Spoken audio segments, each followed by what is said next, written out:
Өз жұмысын машина жуудан бастаған Алексис қалай Манчестер Юнайтед ойыншысы дәрежесіне көтерілді. Ол Удинезден кейін Барселонада ойнады, сосын Арсенал. 2018 жылы қысқы трансферде Арсеналдан Англияның аңыз клубы Манчестер Юнайтедке ауысты.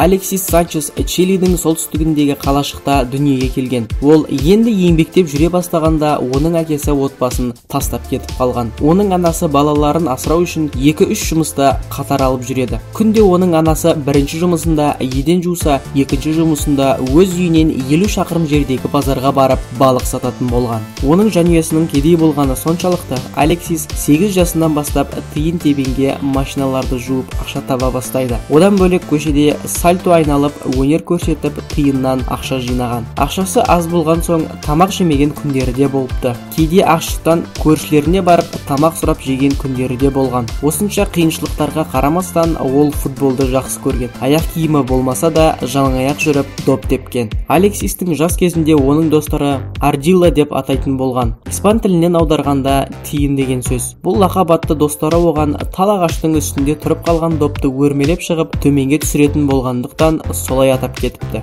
2016 жылы Алексис өзі туып өскен қалашыққа 36 футбол алаңын салып береді. Одан бөлек әр жаңа жылда ауруханаға барып, жағдайы төмен отбасылардың балаларына сыйлық таратуды дәстүрге айналдырған. Әр жыл сайын мен барлық жұмысымды тастап балаларға сыйлық беруге тырысамын. Сол арқылы мен олардың жүзіндегі күлкіні көріп, өзімді бақытты сезінемін. Видеоны аяқтамай тұрып, ең қызықты онлайн ойындардың бірі World of Tanks ойынын ұсынбақшымын. Ойнап көр, өз достарыңды шақыр. Менің сөзім шын екеніне көзіңді жеткізесің.